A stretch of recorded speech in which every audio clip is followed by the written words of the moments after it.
On the Duty of Civil Disobedience by Henry David Thoreau, 1849, original title, Resistance to Civil Government.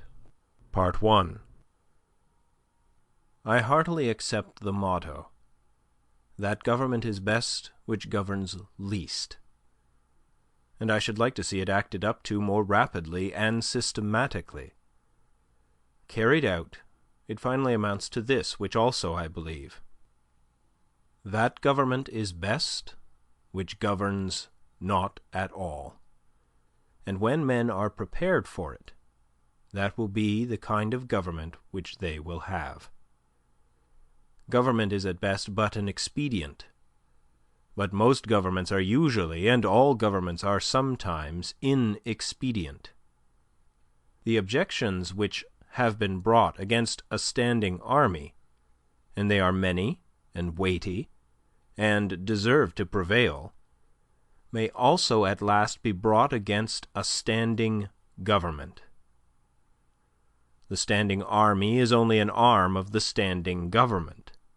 The government itself, which is only the mode which the people have chosen to execute their will, is equally liable to be abused and perverted before the people can act through it. Witness the present Mexican War, the work of comparatively a few individuals using the standing government as their tool. For, in the outset, the people would not have consented to this measure. This American government, what is it but a tradition, though a recent one, endeavoring to transmit itself unimpaired to posterity, but each instant losing some of its integrity?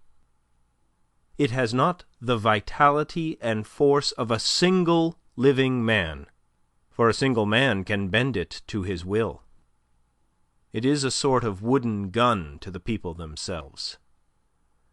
But it is not the less necessary for this, for the people must have some complicated machinery or other, and hear its din, to satisfy that idea of government which they have. Governments show thus how successfully men can be imposed upon, even impose on themselves for their own advantage. It is excellent, we must all allow. Yet this government never of itself furthered any enterprise but by the alacrity with which it got out of its way. It does not keep the country free. It does not settle the West. It does not educate. The character inherent in the American people has done all that has been accomplished, and it would have done somewhat more if the government had not sometimes got in its way.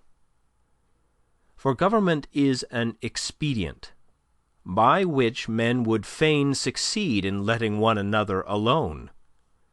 And, as has been said, when it is most expedient, the governed are most let alone by it.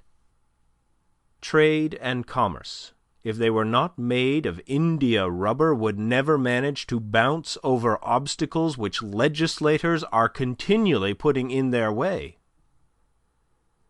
And if one were to judge these men wholly by the effects of their actions and not partly by their intentions, they would deserve to be classed and punished with those mischievous persons who put obstructions on the railroads. But, to speak practically and as a citizen, unlike those who call themselves no government men, I ask for, not at once no government, but at once a better government.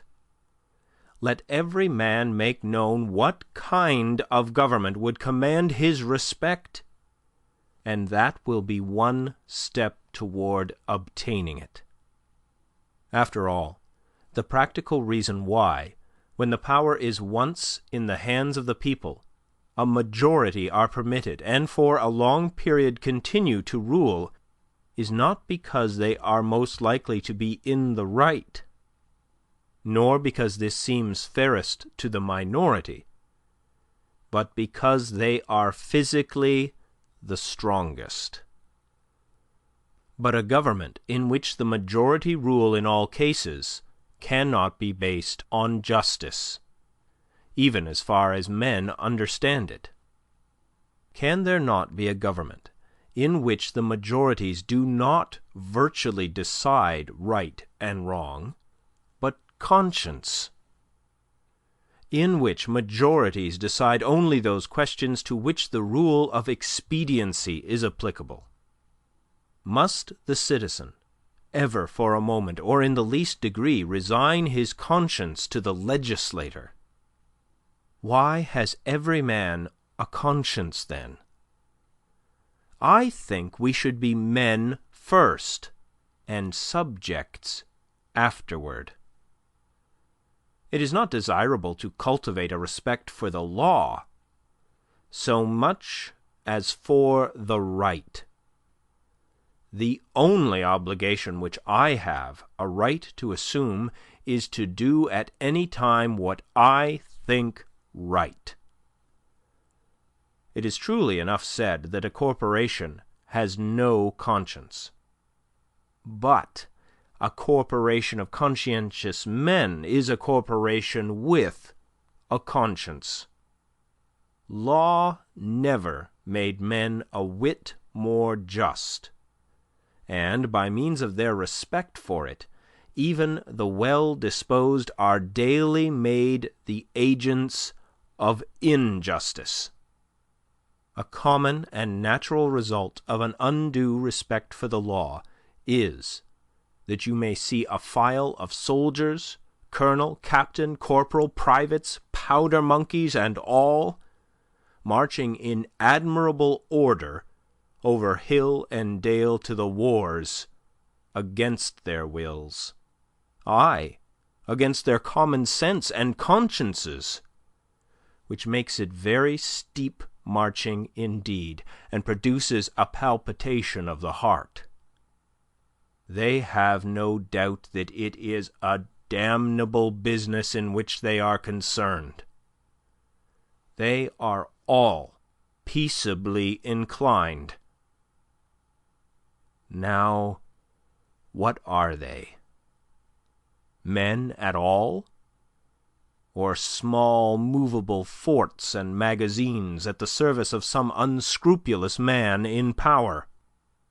Visit the Navy Yard, and behold a marine, such a man as an American government can make, or such as it can make a man with its black arts, a mere shadow and reminiscence of humanity, a man laid out alive and standing and already, as one may say, buried under arms with funeral accompaniment, though it may be not a drum was heard, not a funeral note, as his course to the rampart we hurried, not a soldier discharged his farewell shot o'er the grave where our hero was buried.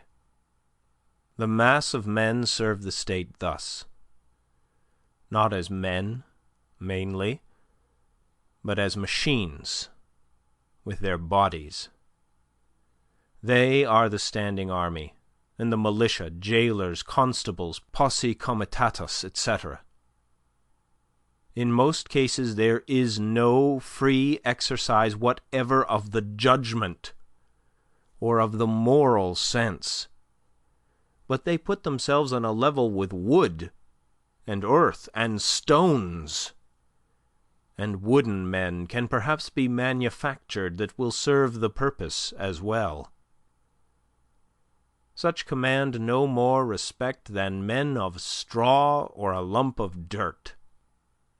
They have the same sort of worth only as horses and dogs. Yet such as these even are commonly esteemed good citizens.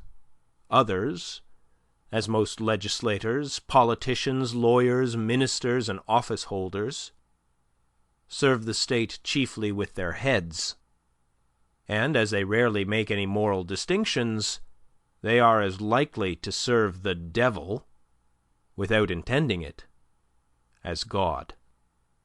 A very few, as heroes, patriots, martyrs, reformers in the great sense, and men, serve the state with their consciences also, and so necessarily resist it for the most part, and they are commonly treated as enemies by it. A wise man will only be useful as a man, and will not submit to be clay, and stop a hole to keep the wind away, but leave that office to his dust at least. I am too high-born to be propertied, to be a second at control, or useful serving man and instrument to any sovereign state throughout the world. He who gives himself entirely to his fellow men appears to them useless and selfish, but he who gives himself partially to them is pronounced a benefactor and philanthropist. How does it become a man to behave toward the American government today? I answer that he cannot, without disgrace, be associated with it. I cannot, for an instant, recognize that political organization as my government, which is the slave's government also. All men recognize the right of revolution. That is, the right to refuse allegiance to and to resist the government, when its tyranny or its inefficiency are great and unendurable. But almost all say that such is not the case now. But such was the case, they think, in the Revolution of '75. If one were to tell me that this was a bad government because it taxed certain foreign commodities brought to its ports, it is most probable that I should not make an ado about it, for I can do without them. All machines have their friction, and possibly this does enough good to counterbalance the evil. At any rate, it is a greater evil to make a stir about it. But when the friction comes to have its machine, and oppression and robbery are organized, I say, let us not have such a machine any longer. In other words, when a sixth of the population of a nation which has undertaken to be the refuge of liberty are slaves, and a whole country is unjustly overrun and conquered by a foreign army and subjected to military law, I think that it is not too soon for honest men to rebel and revolutionize. What makes this duty the more urgent is that fact that the country so overrun is not our own, but ours is the invading army. Paley, a common authority with many on moral questions, in his chapter on the duty of submission to civil government, resolves all civil obligation into expediency, and he proceeds to say that so long as the interest of the whole society requires it, that is, so long as the established government cannot be resisted or changed without public inconvenience, it is the will of God that the established government be obeyed, and no longer. This principle being admitted, the justice of every particular case of resistance is reduced to a computation of the quantity of the danger and grievance on the one side, and of the probability and expense of redressing it on the other. Of this, he says, every man shall judge for himself.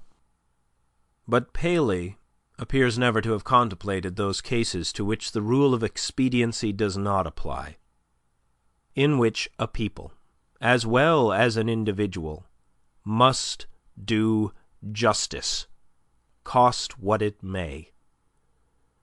If I have unjustly wrested a plank from a drowning man, I must restore it to him, though I drown myself.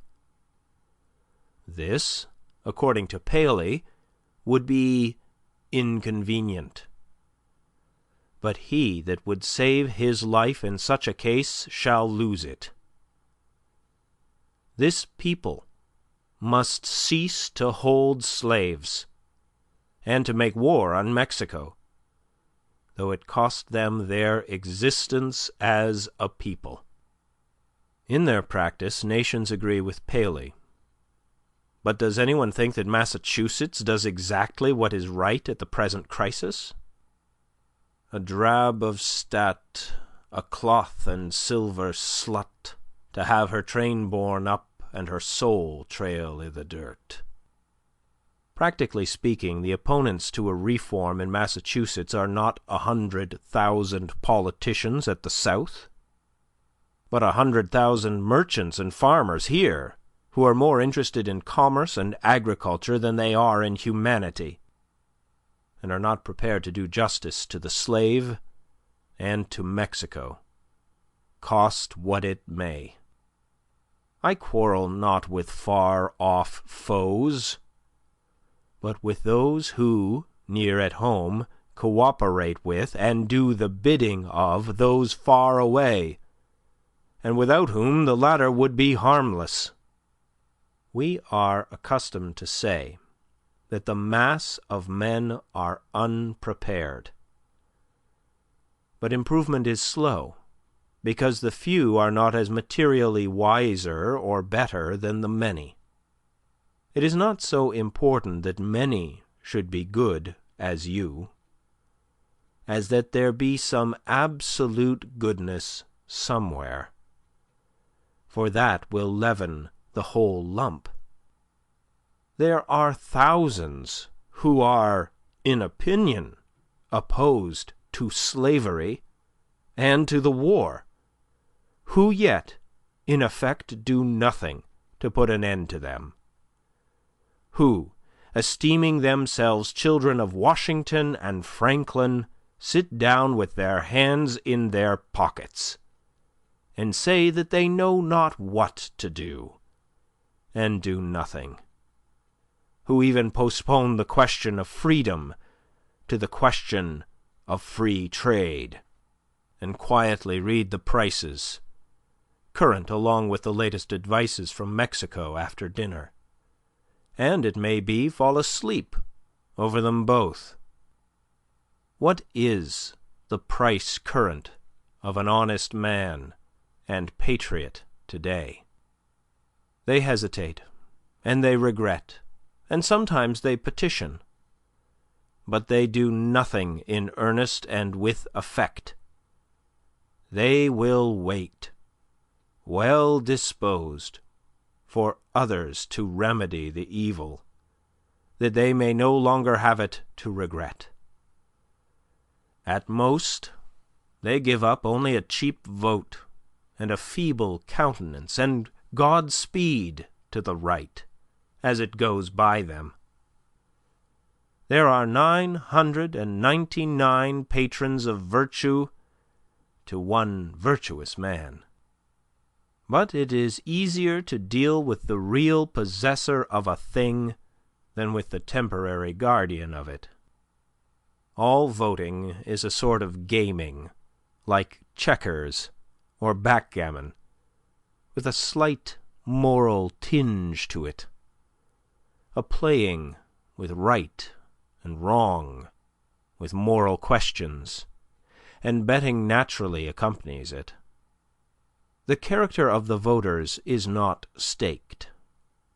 I cast my vote perchance as I think right, but I am not vitally concerned that that right should prevail.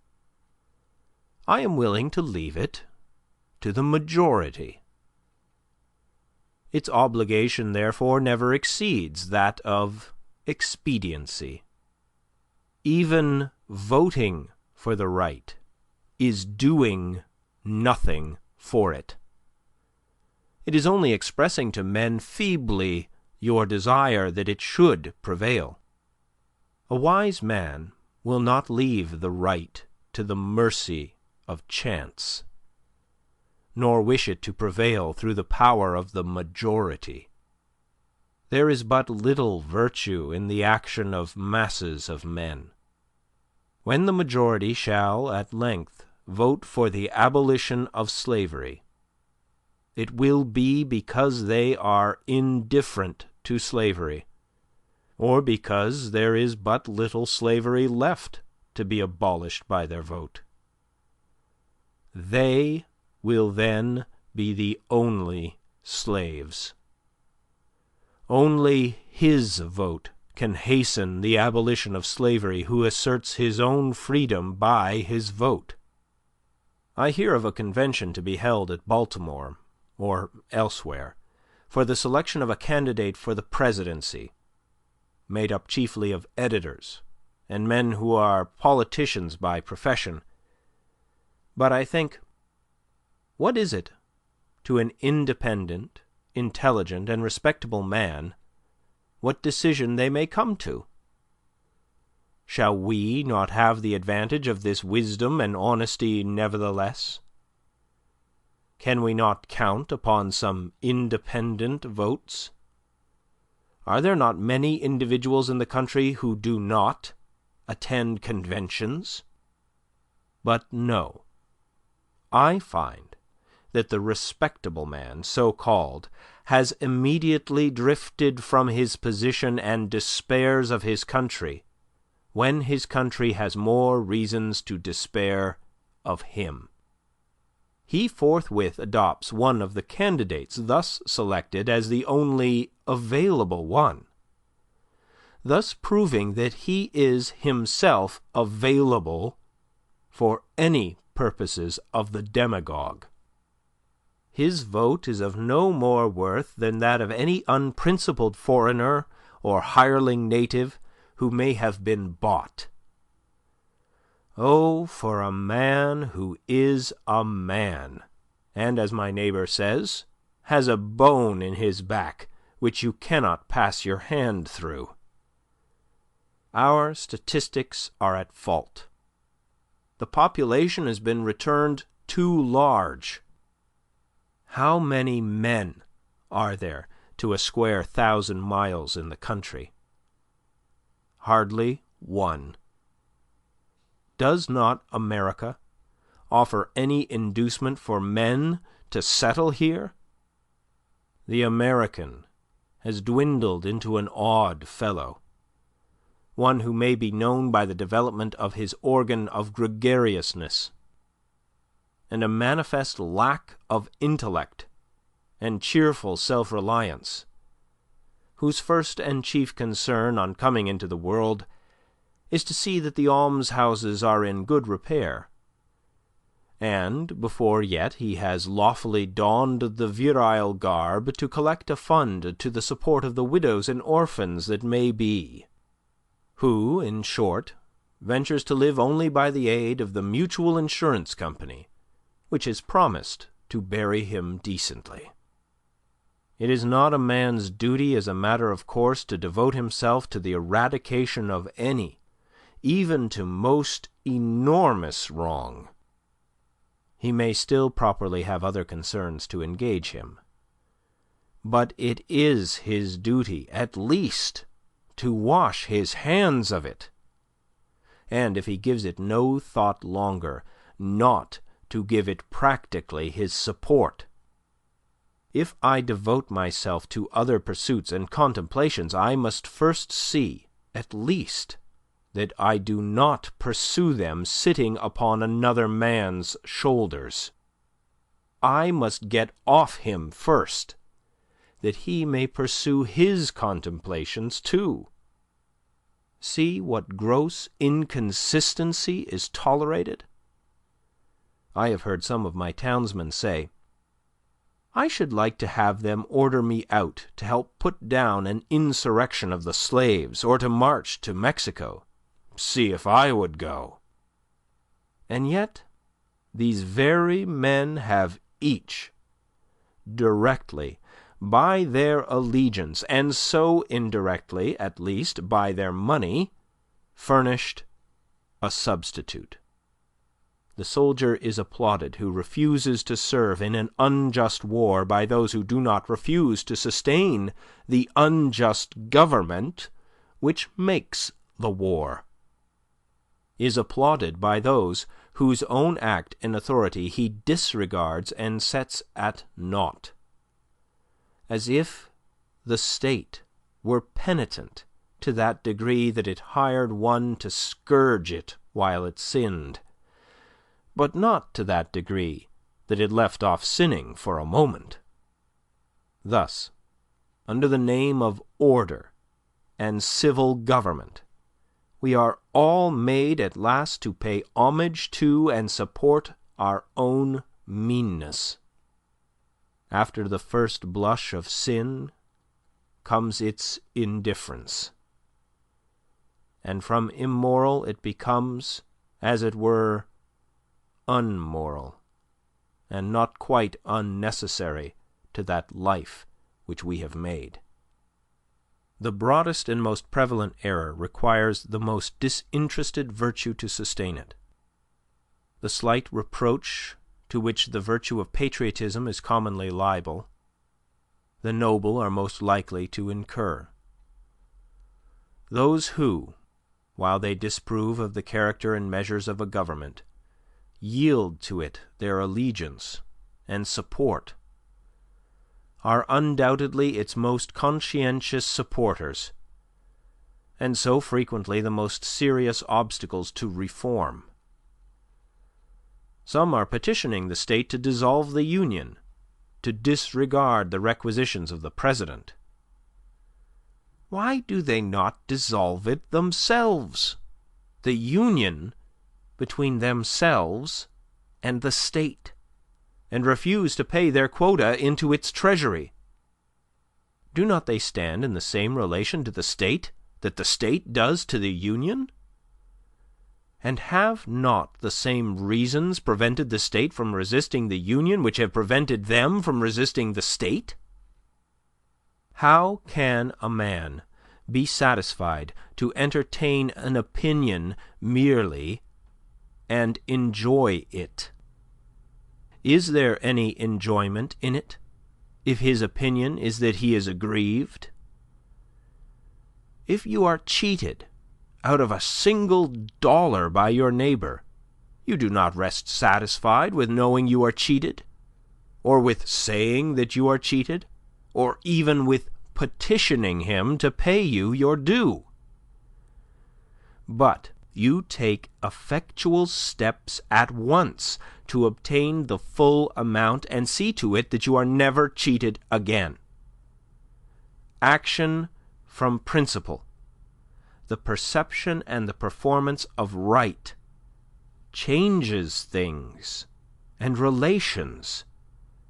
It is essentially revolutionary, and does not consist wholly with anything which was. It not only divided states and churches, it divides families. Aye, it divides the individual, separating the diabolical in him from the divine. Unjust laws exist. Shall we be content to obey them? Or shall we endeavor to amend them and obey them until we have succeeded? Or shall we transgress them at once? Men generally, under such government as this, think that they ought to wait until they have persuaded the majority to alter them. They think that, if they should resist, the remedy would be worse than the evil. But it is the fault of the government itself that the remedy is worse than the evil. It makes it worse. Why is it not more apt to anticipate and provide for reform? Why does it not cherish its wise minority? Why does it cry and resist before it is hurt? Why does it not encourage its citizens to put out its faults and do better than it would have them? Why does it always crucify Christ, and excommunicate Copernicus and Luther, and pronounce Washington and Franklin rebels?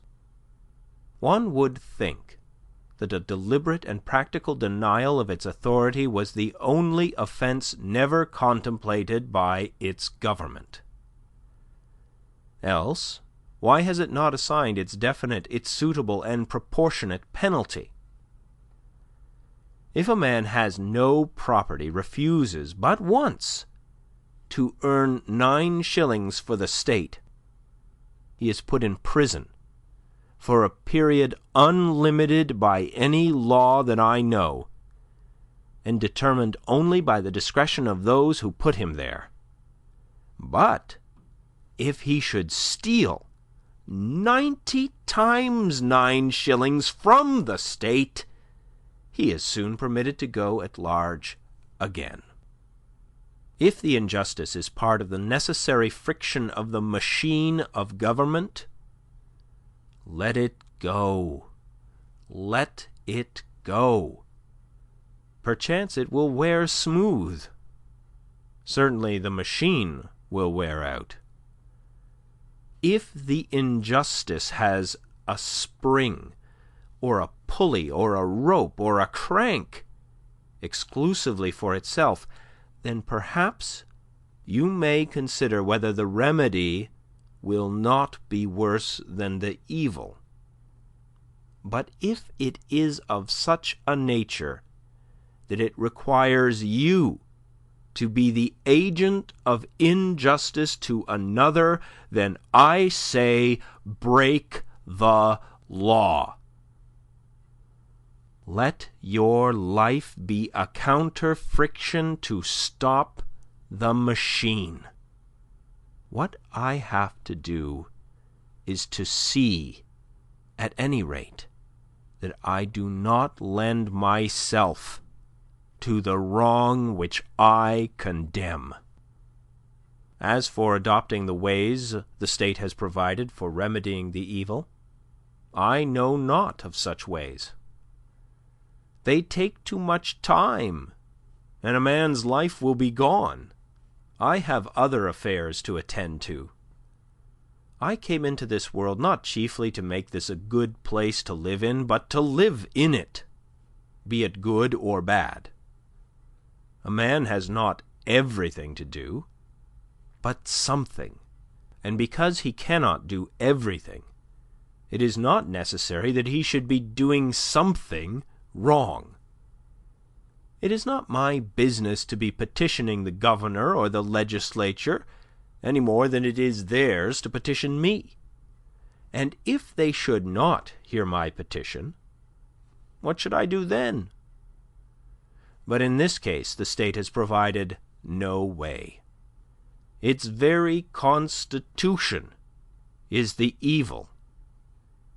This may seem to be harsh and stubborn and unconciliatory, but it is to treat with the utmost kindness and consideration the only spirit that can appreciate or deserves it. So is all change for the better, like birth and death, which convulse the body.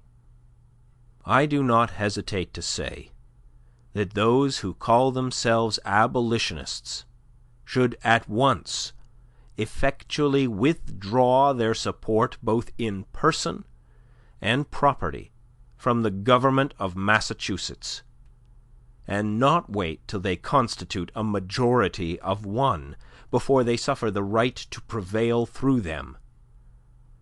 I think that it is enough if they have God on their side, without waiting for that other one. Moreover, any man more right than his neighbours constitutes a majority of one already. I meet this American government, or its representative, the state government, directly, and face to face, once a year, no more, in the person of its tax-gatherer. This is the only mode in which a man situated as I am necessarily meets it. And it then says distinctly, "Recognize me."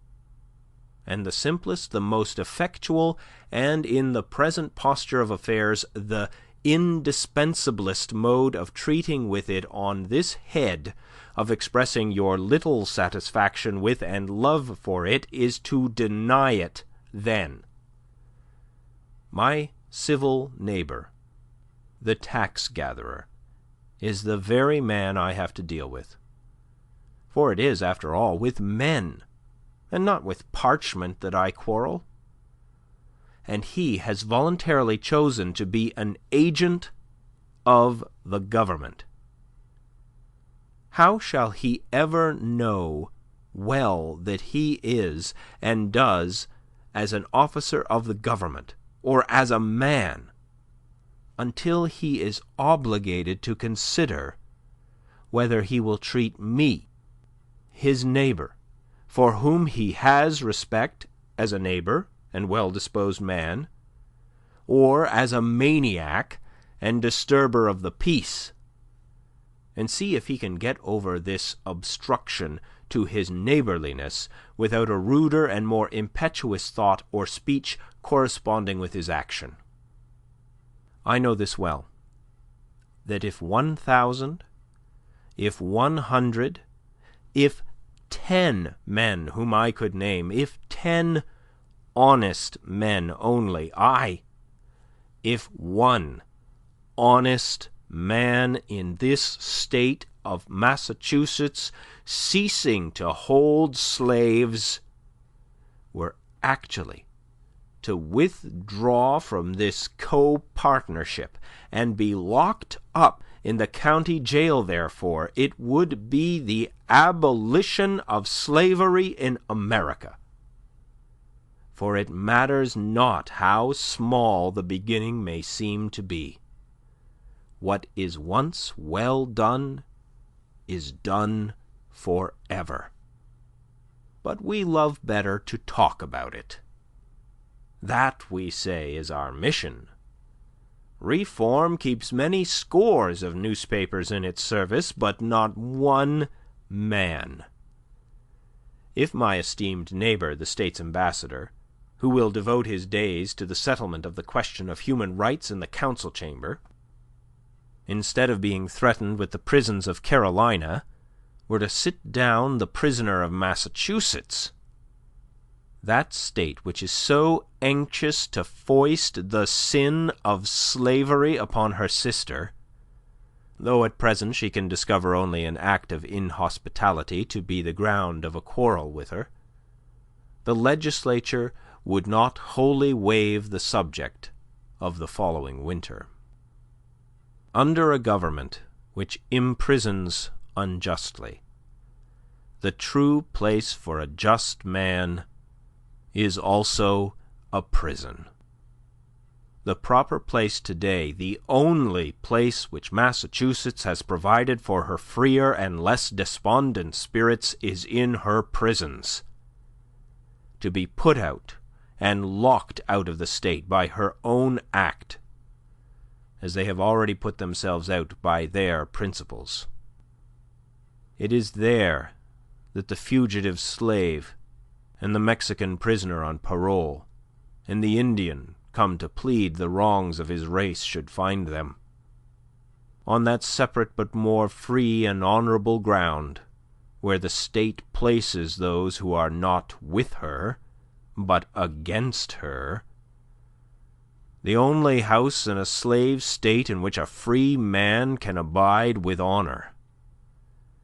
If any think that their influence would be lost there, and their voices no longer afflict the ear of the state, that they would not be as an enemy within its walls, they do not know by how much truth is stronger than error, nor how much more eloquently and effectively he can combat injustice who has experienced a little in his own person. Cast your whole vote, not a strip of paper merely, but your whole influence. A minority is powerless while it conforms to the majority. It is not even a minority then, but it is irresistible when it clogs by its whole weight. If the alternative is to keep all just men in prison, or give up war and slavery, the state will not hesitate which to choose. If 1,000 men were not to pay their tax bills this year, that would not be a violent and bloody measure, as it would be to pay them, and enable the state to commit violence and shed innocent blood. This is, in fact, the definition of a peaceable revolution, if any such is possible. If the tax-gatherer or any other public officer asks me, as one has done, "But what shall I do?" my answer is, if you really wish to do anything, resign your office. When the subject has refused allegiance, and the officer has resigned from office, then the revolution is accomplished.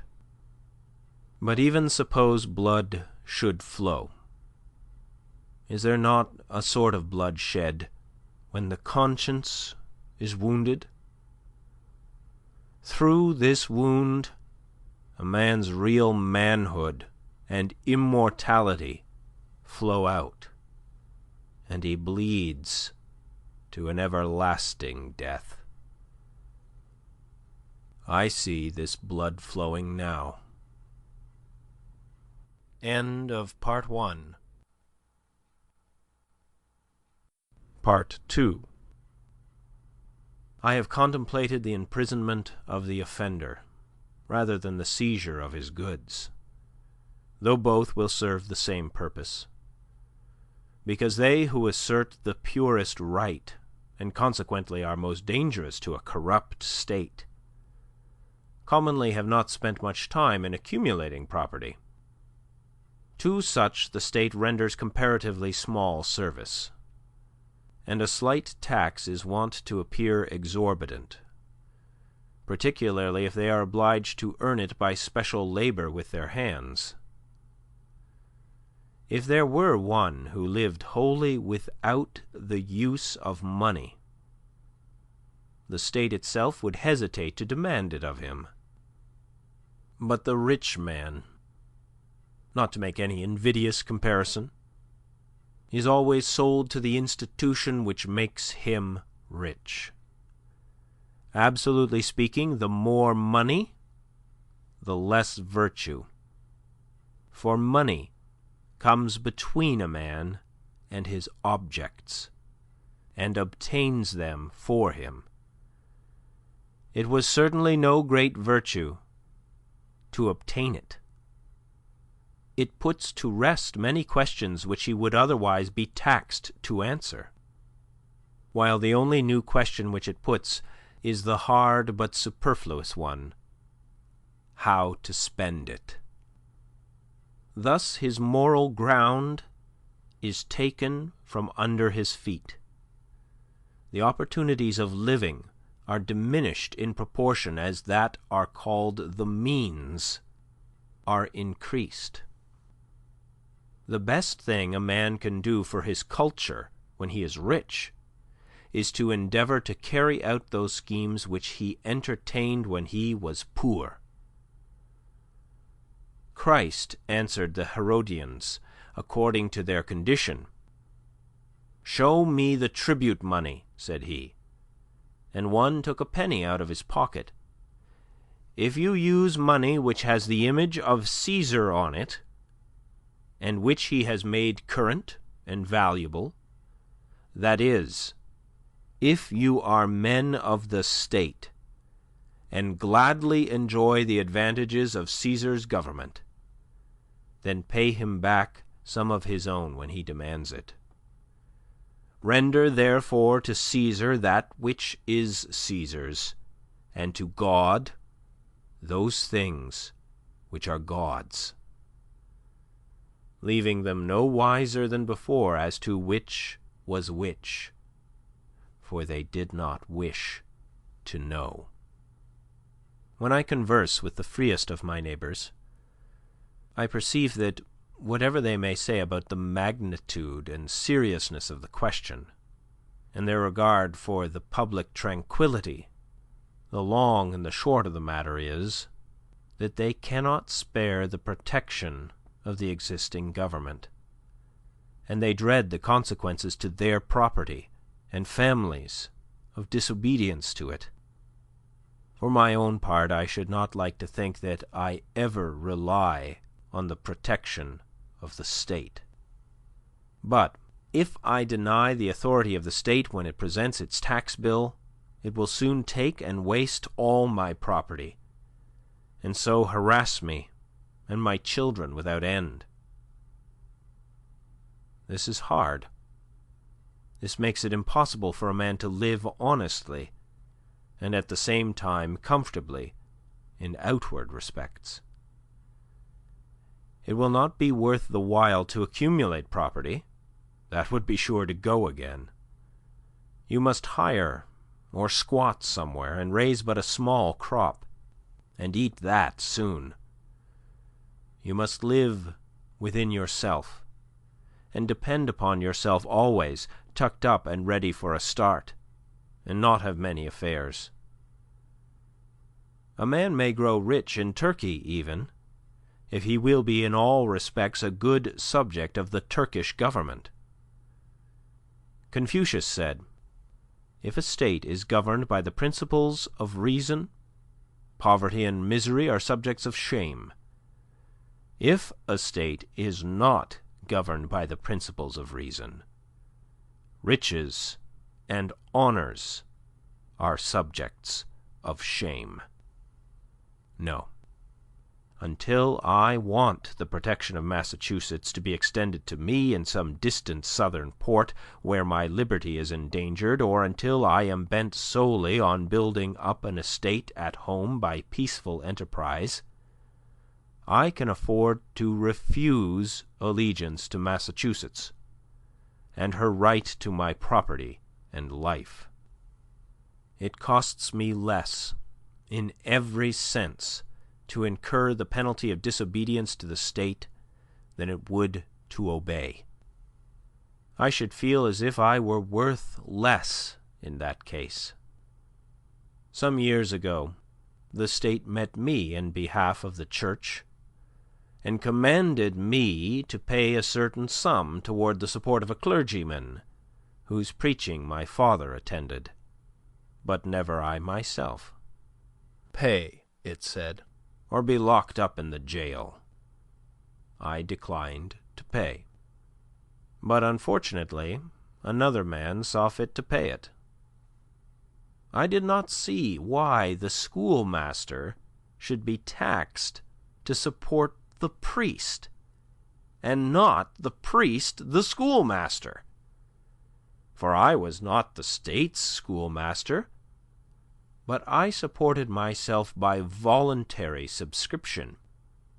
I did not see why the Lyceum should not present its tax bill and have the state to back its demand as well as the Church.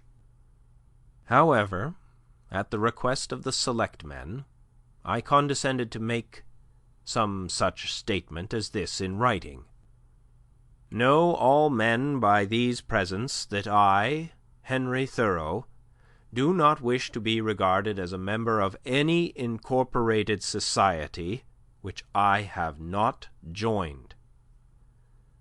This I gave to the town clerk, and he has it. The state, having thus learned that I did not wish to be regarded as a member of that church, has never made a like demand on me since.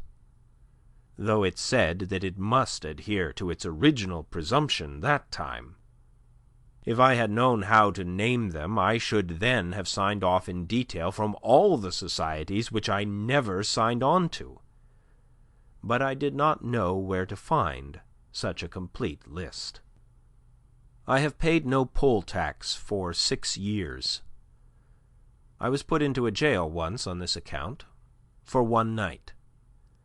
And as I stood considering the walls of solid stone, 2 or 3 feet thick, the door of wood and iron, a foot thick, and the iron grating which strained the light, I could not help being struck with the foolishness of that institution which treated me as if I were mere flesh and blood and bones to be locked up.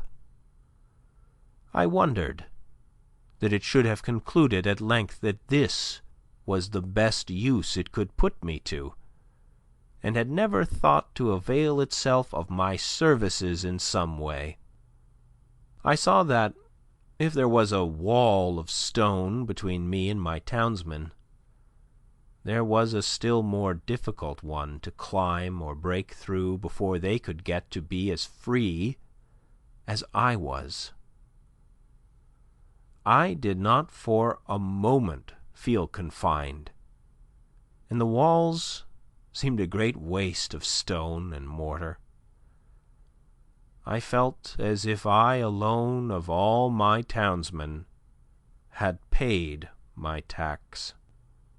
They plainly did not know how to treat me, but behaved like persons who were underbred.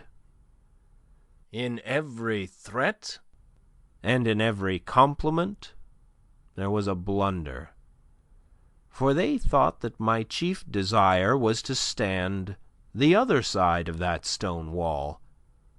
I could not but smile to see how industriously they locked the door on my meditations, which followed them out again without let or hindrance, and they were really all that was dangerous.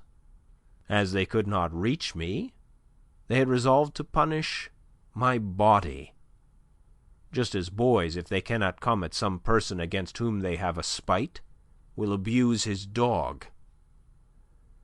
I saw that the state was half-witted, that it was timid as a lone woman with her silver spoons, and that it did not know its friends from its foes, and I lost all my remaining respect for it, and pitied it. Thus the state never intentionally confronts a man's sense, intellectual or moral, but only his body, his senses. It is not armed with superior wit or honesty, but with superior physical strength. I was not born to be forced. I will breathe after my own fashion. Let us see who is the strongest. What force has a multitude? They only can force me who obey a higher law than I. They force me to become like themselves. I do not hear of men being forced to live this way or that by masses of men. What sort of life were that to live? When I meet a government which says to me, "Your money or your life," why should I be in haste to give it my money? It may be in a great strait and not know what to do. I cannot help that. It must help itself, do as I do. It is not worth the while to snivel about it. I am not responsible for the successful working of the machinery of society. I am not the son of the engineer. I perceive that when an acorn and a chestnut fall side by side, the one does not remain inert to make way for the other, but both obey their own laws, and spring and grow and flourish as best they can, till one, perchance, overshadows and destroys the other.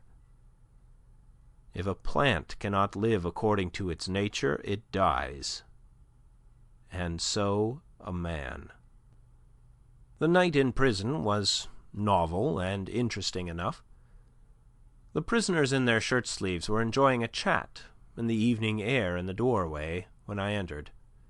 But the jailer said, "Come, boys, it is time to lock up," and so they dispersed, and I heard the sound of their steps returning into the hollow apartments. My roommate was introduced to me by the jailer as a first-rate fellow and clever man. When the door was locked, he showed me where to hang my hat and how he managed matters there. The rooms were whitewashed once a month, and this one, at least, was the whitest, most simply furnished, and probably neatest apartment in town.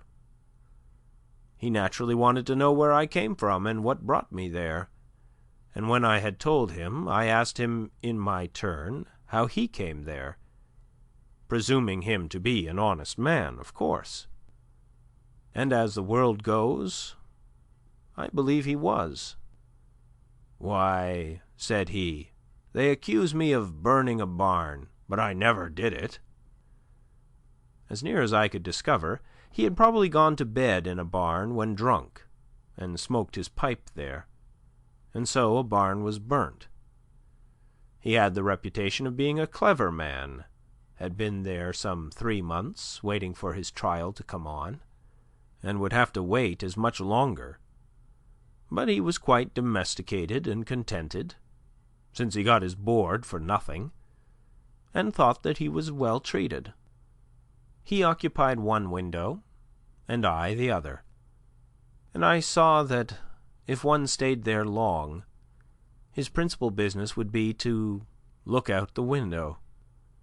I had soon read all the tracts that were left there, and examined where former prisoners had broken out and where a grate had been sawed off, and heard the history of the various occupants of that room, for I found that even there was a history and a gossip which never circulated beyond the walls of the jail. Probably this is the only house in the town where verses are composed, which are afterward printed in a circular form, but not published. I was shown quite a long list of young men who had been detected in an attempt to escape, who avenged themselves by singing them. I pumped my fellow prisoner as dry as I could, for fear I should never see him again. But at length he showed me which was my bed, and left me to blow out the lamp. It was like travelling into a far country, such as I had never expected to behold, to lie there for one night. It seemed to me that I never had heard the town clock strike before, nor the evening sound of the village, for we slept with the windows open, which were inside the grating. It was to see my native village in the light of the Middle Ages, and our Concord was turned into a Rhine stream, and visions of knights and castles passed before me. They were the voices of old burghers that I heard in the streets. I was an involuntary spectator and auditor of whatever was done and said in the kitchen of the adjacent village inn, a wholly new and rare experience to me. It was a closer view of my native town. I was fairly inside of it. I never had seen its institutions before. This is one of its peculiar institutions, for it is a shire town. I began to comprehend what its inhabitants were about.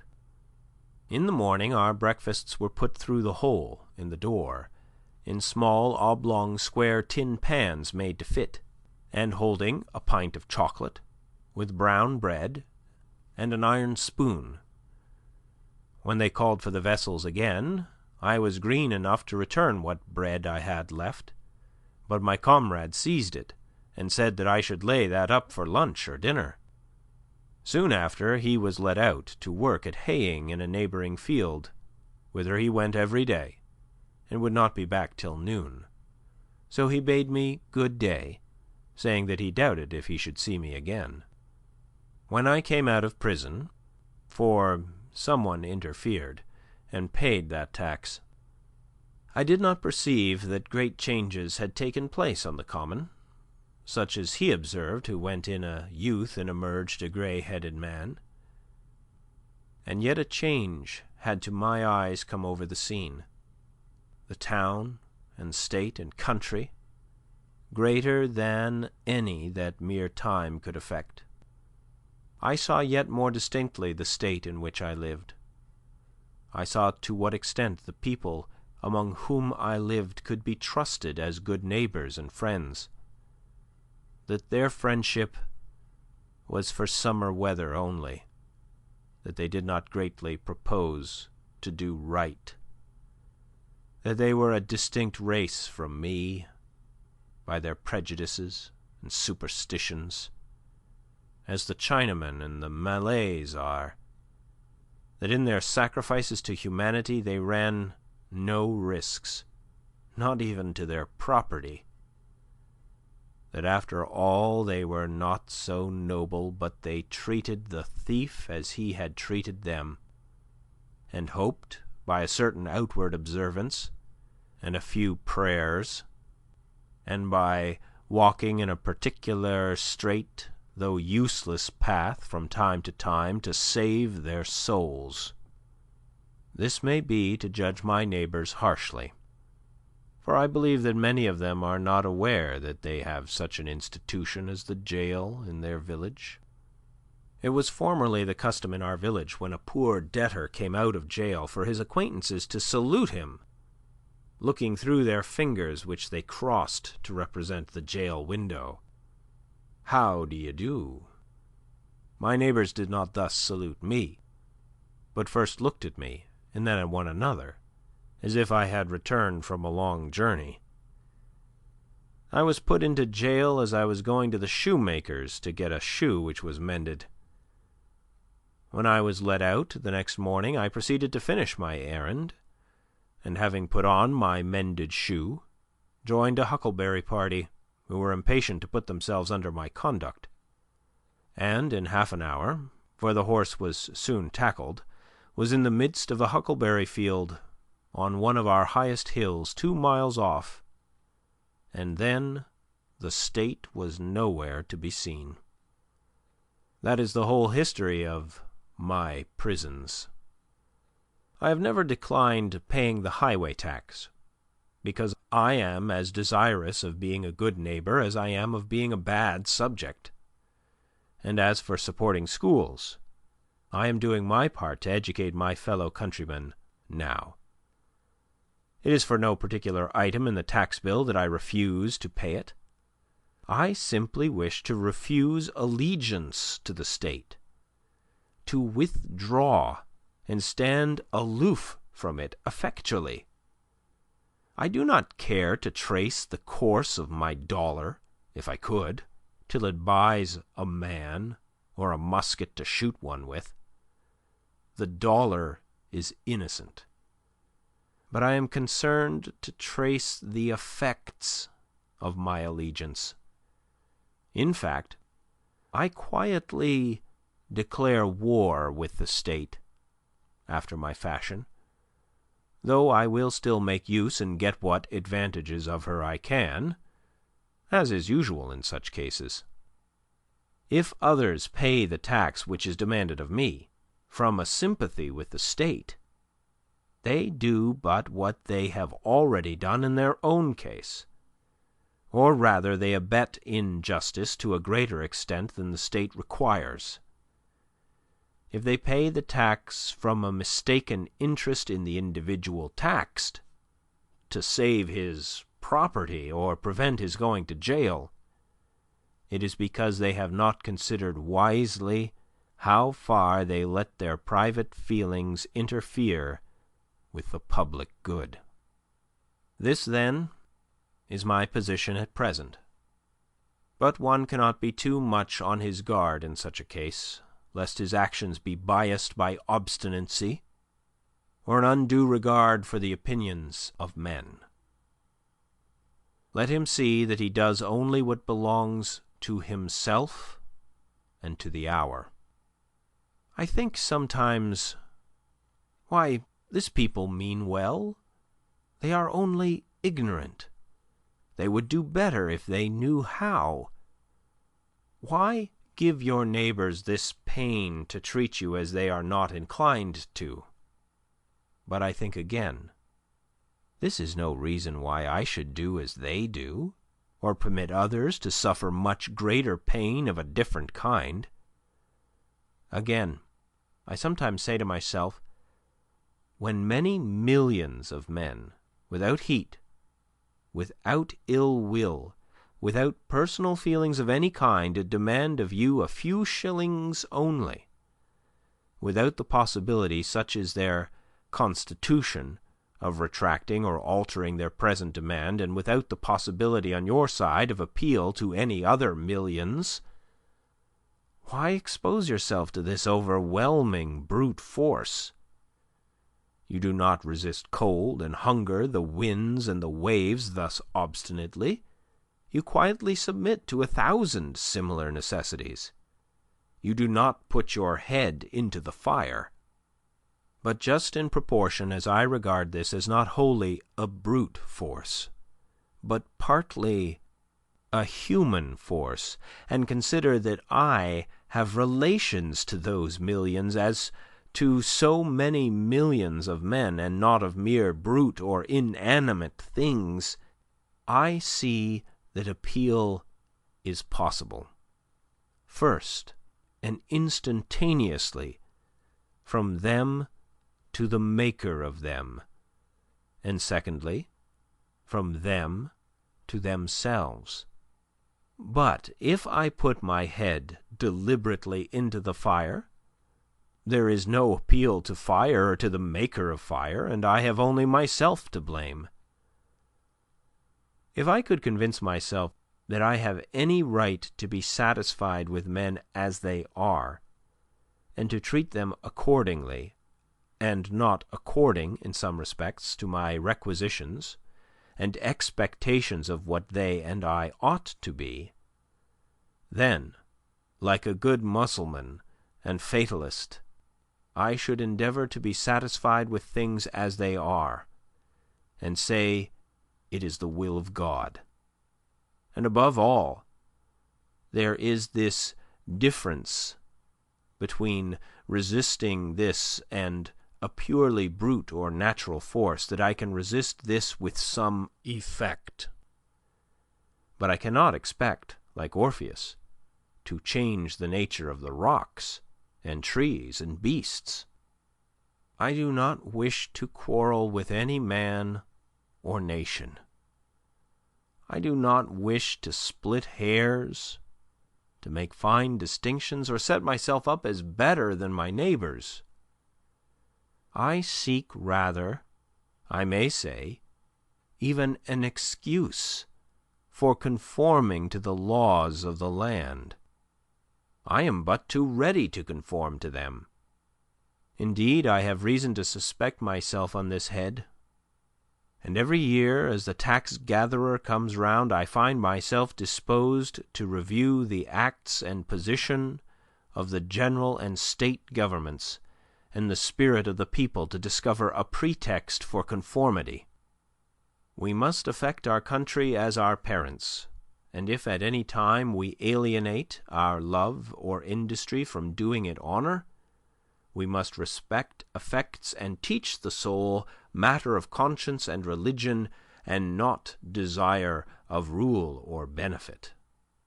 I believe that the state will soon be able to take all my work of this sort out of my hands, and then I shall be no better patriot than my fellow countrymen.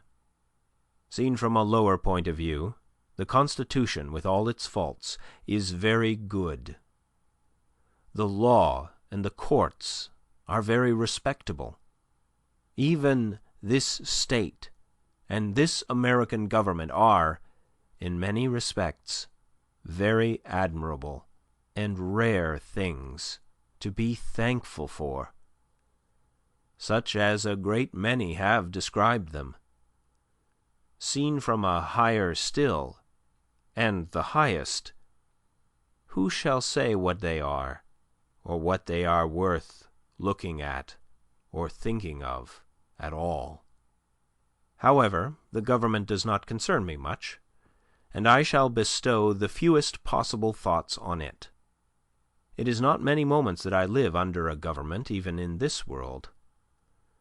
If a man is thought-free, fancy-free, imagination-free, that which is not, never for a long time appearing to be to him, unwise rulers or reformers cannot fatally interrupt him. I know that most men think differently from myself, but those whose lives are by profession devoted to the study of these or kindred subjects content me as little as any. Statesmen and legislators, standing so completely within the institution, never distinctly and nakedly behold it. They speak of moving society, but have no resting place without it. They may be men of a certain experience and discrimination, and have no doubt invented ingenious and even useful systems, for which we sincerely thank them. But all their wit and usefulness lie within certain not very wide limits. They are wont to forget that the world is not governed by policy and expediency. Webster never goes behind government, and so cannot speak with authority about it. His words are wisdom to those legislators who contemplate no essential reform in the existing government. But for thinkers, and those who legislate for all time, he never once glances at the subject. I know of those whose serene and wise speculations on this theme would soon reveal the limits of his mind's range and hospitality. Yet compared with the cheap professions of most reformers and the still cheaper wisdom and eloquence of politicians in general, his are almost the only sensible and valuable words, and we thank heaven for him. Comparatively, he is always strong, original, and above all practical. Still, his quality is not wisdom, but prudence. The lawyer's truth is not truth, but consistency or a consistent expediency. Truth is always in harmony with herself, and is not concerned chiefly to reveal the justice that may consist with wrongdoing. He well deserves to be called, as he has been called, the defender of the Constitution. There are really no blows to be given him but defensive ones. He is not a leader, but a follower. His leaders are the men of '87. I have never made an effort, he says, and never propose to make an effort. I have never countenanced an effort, and never mean to countenance an effort to disturb the arrangement as originally made by which various states came into the Union. Still thinking of the sanction which the Constitution gives to slavery, he says, "Because it was part of the original compact, let it stand." Notwithstanding his special acuteness and ability, he is unable to take a fact out of its merely political relations, and behold it as it lies absolutely to be disposed of by the intellect. What, for instance, it behooves a man to do here in America today with regard to slavery, but ventures or is driven to make some such desperate answer to the following, while professing to speak absolutely and as a private man, from which what new and singular of social duties might be inferred. The manner, says he, in which the governments of the states where slavery exists are to regulate it is for their own consideration, under the responsibility to their constituents, to the general laws of propriety, humanity, and justice, and to God. Associations formed elsewhere, springing from a feeling of humanity or any other cause, have nothing whatever to do with it. They have never received any encouragement from me, and they never will. These extracts have been inserted since the lecture was read. H.D.T.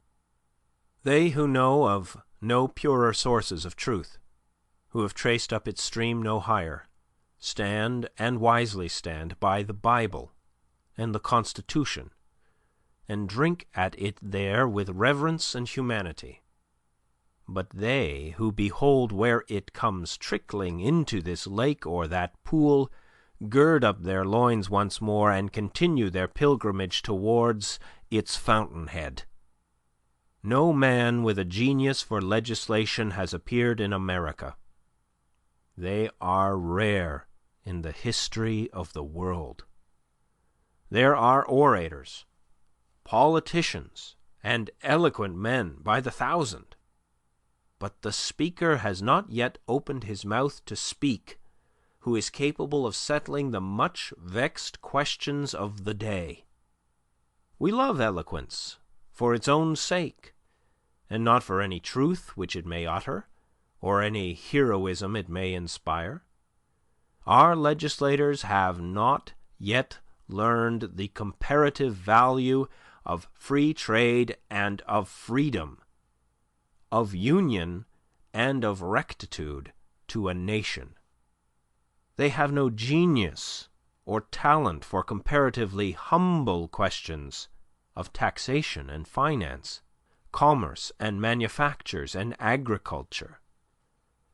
If we were left solely to the wordy wit of legislators in Congress for our guidance, uncorrected by the seasonable experience and the effectual complaints of the people, America would not long retain her rank among the nations.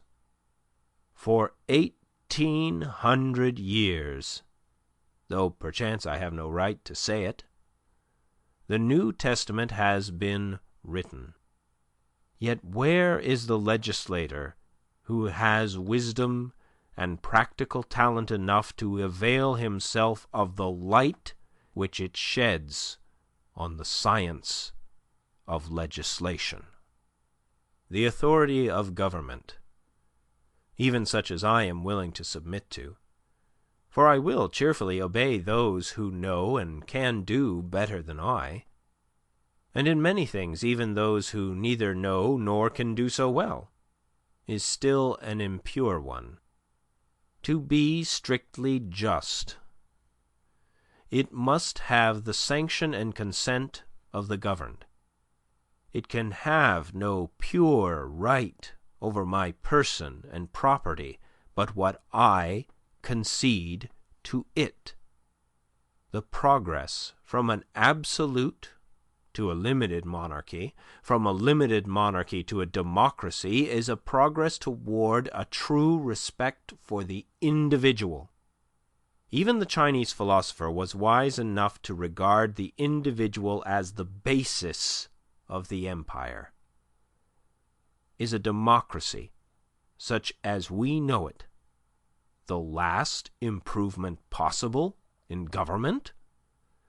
Is it not possible to take a step further towards recognizing and organizing the rights of man? There will never be a really free and enlightened state until the state comes to recognize the individual as a higher and independent power, from which all its own power and authority are derived, and treats him accordingly. I please myself with imagining a state at last which can afford to be just to all men, and to treat the individual with respect as a neighbor, which even would not think it inconsistent with its own repose if a few were to live aloof from it, not meddling with it, nor embraced by it, who fulfilled all the duties of neighbours and fellow men. A state which bore this kind of fruit, and suffered it to drop off as fast as it ripened, would prepare the way for a still more perfect and glorious state, which I have also imagined, but not yet anywhere seen.